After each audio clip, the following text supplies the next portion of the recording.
Nuestra vida es como un show televisivo en directo con un ligero retraso. David Eagleman. El cerebro, en su continua construcción de la realidad, ha de lidiar con los avatares del tiempo, una sucesión de acontecimientos escurridiza y con múltiples caras. Y a menudo es el inconsciente quien modela nuestro concepto del tiempo. Con David Eagleman, neurocientífico de la Universidad de Texas, Eduardo Punset hace un recorrido por las diversas facetas del tiempo y nuestra relación con él.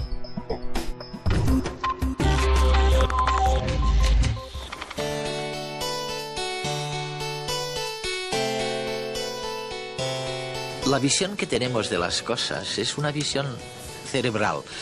Y la prueba de eso es que a veces estas visiones no conducen a ninguna parte, ¿no? Al vacío más absoluto. Y entre estas visiones raras está, por ejemplo, la manera en que la memoria archiva escenas violentas, terribles. Un accidente de coche, se dice, los que lo han sufrido, por desgracia, que se archiva en cámara lenta.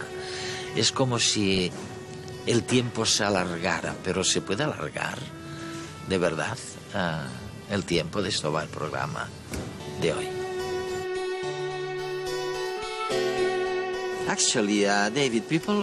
De hecho, David, la gente que ha tenido un accidente de coche, parecen recordar como si el tiempo de repente estuviese yendo a cámara lenta. ¿Es cierto o es pura imaginación de la gente? Es una gran pregunta. Lo comprobamos y la forma de hacerlo fue poner a la gente en una situación muy aterradora.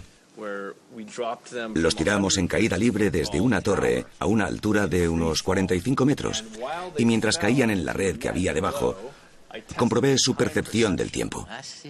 Les pedimos que lo calcularan con un cronómetro. Resulta que ante un hecho que da miedo, no se pueden ver las cosas a cámara lenta. No ves a cámara lenta. Sin embargo, retrospectivamente, te crees que duró mucho tiempo. Significa que el tiempo y la memoria están interrelacionados. Durante un hecho que da miedo, nuestro cerebro retiene recuerdos más ricos, más densos, de modo que cuando se vuelven a leer más tarde, la sensación es que duró mucho. Igual que si fuera en cámara lenta, ¿no? Aunque no lo es.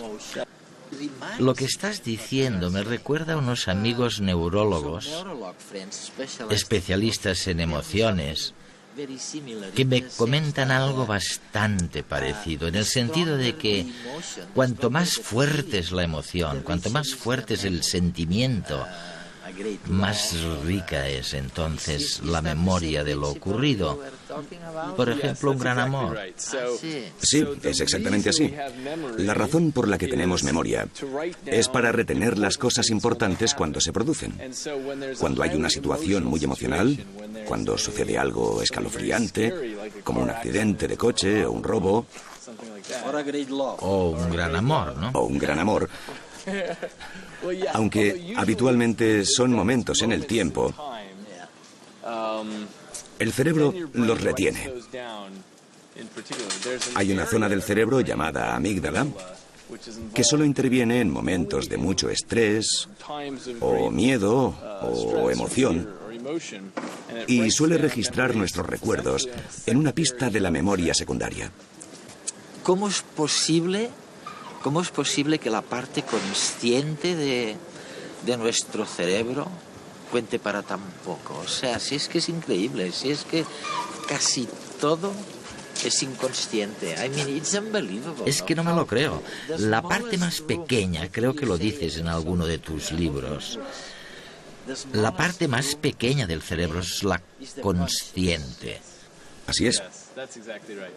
La mayoría de lo que pensamos, hacemos, actuamos y creemos es generado por partes de nuestro cerebro a las que no accedemos y ni siquiera las conocemos demasiado bien. Y la gente no se enfada cuando les dices eso. A la gente le cuesta creerlo. Es el motivo por el que he escrito mi próximo libro sobre el cerebro inconsciente, porque estoy reuniendo todas las pruebas que demuestran que el cerebro inconsciente es quien hace la mayor parte del trabajo entre bambalinas. Y después de que el cerebro haya ordenado las cosas, las haya meditado y haya decidido, te las sirve en bandeja. Pero nosotros decimos, acabo de tener una idea.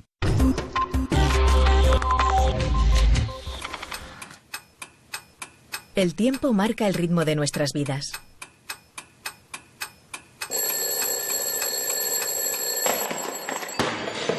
Pero a pesar de su férrea disciplina, no deja de ser más que una convención inventada por nosotros mismos. Los egipcios y los babilonios fueron los primeros en medir el tiempo, hace unos 5000 años, con la idea de organizar la actividad agrícola.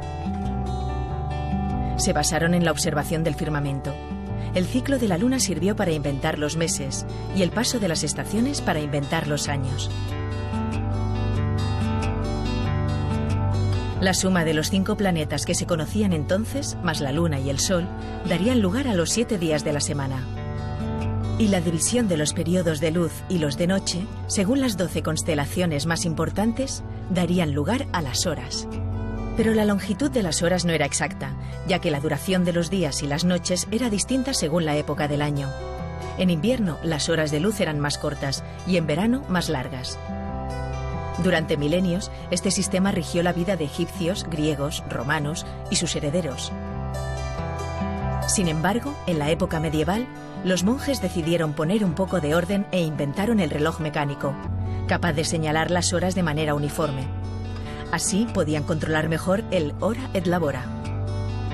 Y quedamos definitivamente atrapados por el ritmo del tic-tac cuando, en el siglo XVII, se descubrió la cicloide, un tipo de curva con una propiedad casi mágica. Si dejamos caer una canica desde diferentes puntos en un cuenco cuya forma sea la de la cicloide, el tiempo que tardará en llegar al centro será siempre el mismo, independientemente del lugar desde donde se lance. Esta curiosa cualidad hizo que los péndulos que seguían esta curva fuesen candidatos perfectos para medir el paso del tiempo. No importaba la amplitud del arco que describiesen, siempre tardarían lo mismo en volver a la verticalidad. Había nacido el ritmo regular que marcaría segundos y minutos.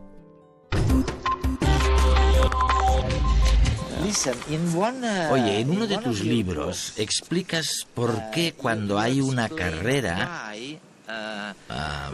cuando preparamos la salida de una carrera, disparamos, utilizamos una pistola. Una pistola. Y no un flash, un destello. Es porque... ¿Por qué? Es porque puedes reaccionar más rápido ante un bang que ante un destello de luz. Y es porque la parte del cerebro encargada del oído puede operar mucho más rápido que la que se encarga de la visión. Pero ahí va el misterio. El misterio es que cuando hago esto, parece que esté sincronizado. Es decir, que la parte del cerebro que interviene en el oído y la que interviene en la vista tienen que esperar y ordenar la historia y sincronizarlo todo para nosotros. En los primeros tiempos de la televisión, los ingenieros estudiaban cómo se podían enviar las señales de audio y las visuales y asegurarse de que estuvieran sincronizadas.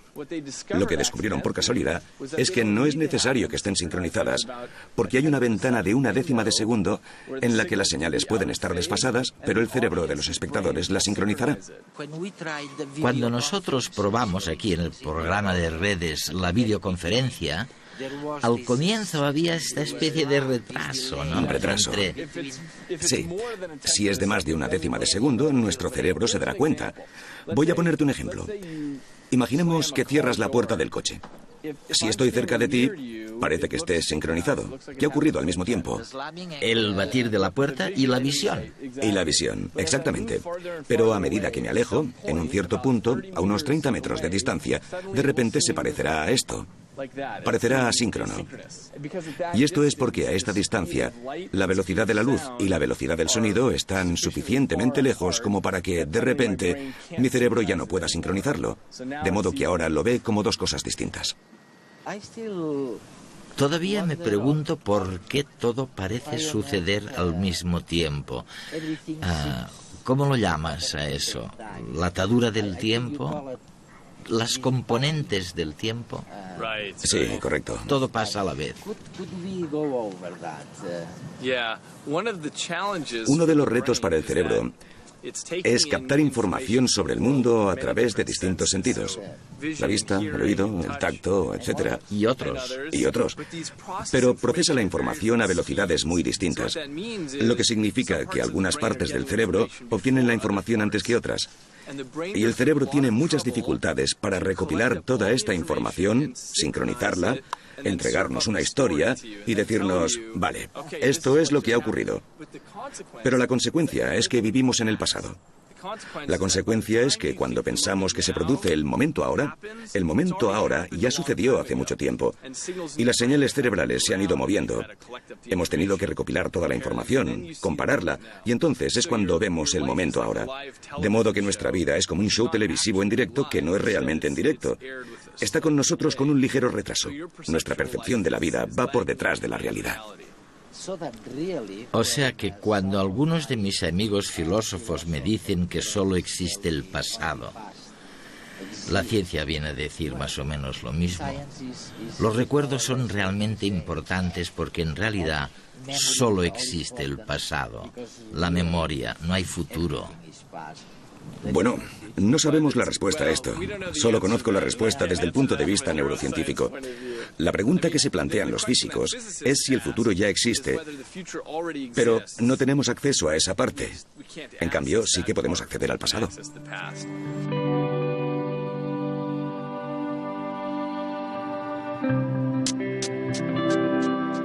La mente tiene la capacidad de funcionar como una película, a través de fotogramas. Todo lo que ocurre en un intervalo menor de 1/10 de segundo lo vivimos como si fuera simultáneo. Pero, por ejemplo, sonido e imagen llegan a nuestro cerebro a diferente velocidad. Lo que hace la mente es ahorrar tiempo superponiendo sensaciones unas con otras, para generar una realidad lo más sencilla posible.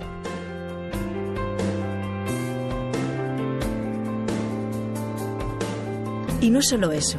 También es capaz de borrar de nuestra consciencia los momentos en los que se producen vacíos de información visual que, inevitablemente, sufrimos cada pocos segundos. No se asuste, no se trata de nada grave, solo de los parpadeos, de los que no solemos darnos cuenta. Incluso puede robarnos tiempo ante nuestros ojos abiertos. Pruebe a observarse frente al espejo el ojo izquierdo y el derecho alternativamente. Jamás verá cómo se mueven sus globos oculares. Los milisegundos que tarda en mirar un ojo u otro escapan misteriosamente de su percepción. Estos tejemanejes dejan algunas pistas, a veces sensaciones inquietantes que no sabemos explicar.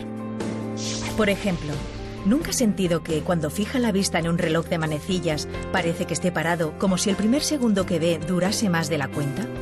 Al contrario de lo que podría creer, lo que ha vivido no es una ilusión óptica, sino temporal.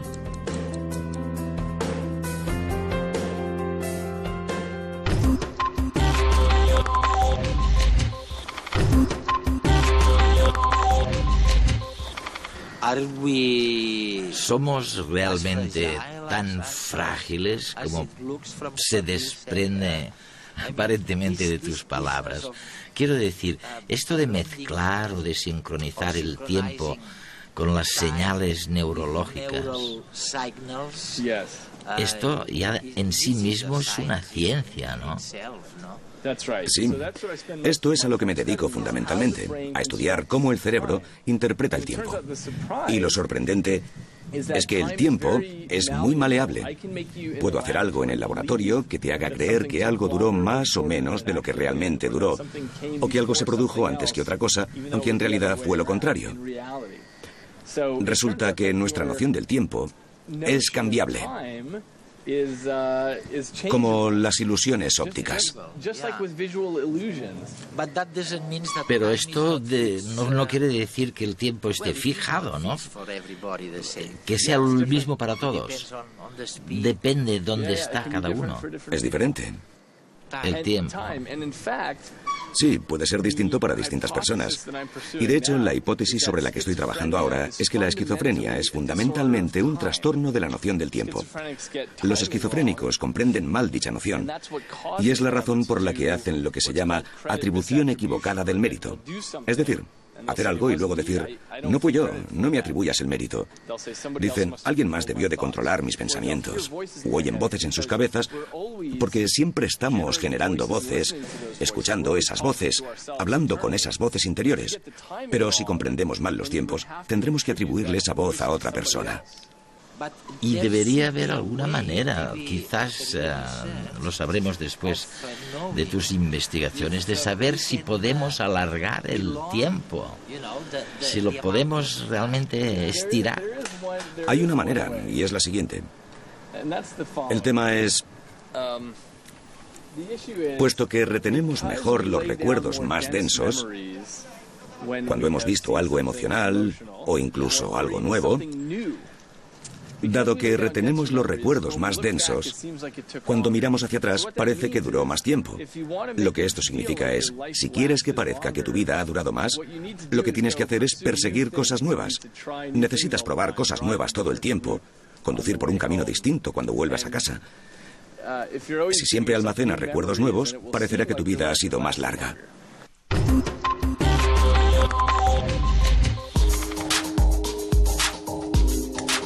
Imagine que pulsa un botón y, menos de un segundo después, un flash le ilumina la cara.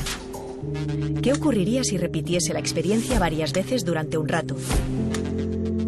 Los científicos lo han probado y han llegado a la conclusión de que nuestro sistema nervioso se adapta al flash, de manera que al final nos parece que la bombilla se enciende al mismo tiempo que apretamos el botón. Y no solo eso. Si alguien retoca el mecanismo y hace que realmente el flash se produzca en el momento en que pulsamos el botón, nos parecerá que la luz se ha encendido incluso antes de mover nuestro dedo. Con este sencillo ejemplo queda patente cómo el tiempo es algo que nuestro cerebro puede modificar según las circunstancias. Lo que ocurre es que cuando una experiencia se repite muchas veces, las neuronas que se encargan de registrarla cada vez se activan menos. Es como si se acostumbrasen a ella y tuviesen que trabajar menos para representarla en la mente. La ventaja es que así el cerebro consume menos energía. El inconveniente es que la consciencia interpreta este bajón de actividad haciéndonos creer que la experiencia dura menos tiempo que la primera vez que ocurrió.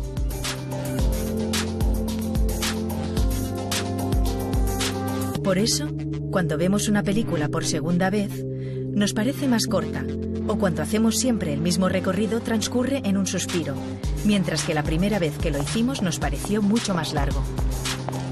Es por este motivo también por el que los años, a medida que nos hacemos mayores y vivimos inmersos en la rutina del día a día, nos pasan cada vez más rápido. Sin embargo, y a pesar de lo deprimente de esta conclusión, no todo está perdido. De la misma manera que la repetición acorta nuestro tiempo subjetivo, el hacer cosas nuevas lo alarga. ¿No tiene la sensación en vacaciones de que el tiempo se expande y los días son más largos e intensos? ¿Y no le parece que los años de su infancia, en que todo es nuevo, fueron más largos que los de su vida adulta? La clave está en llevar a cabo actividades diferentes cada día. Solo tiene que activar sus neuronas con nuevas experiencias si quiere poner en funcionamiento la fábrica de tiempo particular que hay dentro de su cerebro.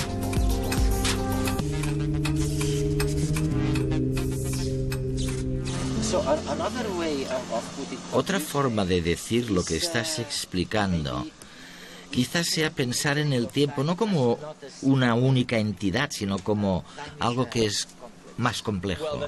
Correcto. El tiempo está formado por distintos componentes: la duración, la simultaneidad, el orden temporal, cosas así. Así es como estudiamos el tiempo en el laboratorio. Siempre pensamos en el tiempo como en una única cosa, pero de hecho hay distintas redes en el cerebro que intervienen en diferentes aspectos del tiempo. Podemos tener ilusiones o trastornos que afectan un aspecto y no otros. Puedes sentir que algo duró mucho tiempo, aunque durante este tiempo realmente no hayas podido ver que las cosas iban más rápido. Y esto seguramente explicaría el hecho de que, bueno, algunos científicos que, al contrario de David, al contrario de la conversación que hemos tenido hoy, siguen considerando el tiempo como una cosa única y no compuesta de diferentes componentes, ¿no? Yo tengo un gran físico, amigo inglés, que dice, el tiempo no existe, deja huellas, el cabello blanco, I mean, time leaves traces, el tiempo deja marcas, huellas, por ejemplo, las canas, pero el tiempo como tal no existe, dice él, y solo se puede decir esto si crees que el tiempo es único, que solo tiene una componente. Cuando adoptamos un punto de vista como el tuyo, David, podemos ver que las cosas pueden cambiar. Así es, pero fundamentalmente no sabemos. Quiero decir, sabemos que el cerebro trabaja mucho para interpretar el tiempo, pero no sabemos fundamentalmente cuál es la realidad fuera de nuestros cerebros y si el tiempo existe de alguna manera fundamental. Se trata de una pregunta abierta ahora mismo.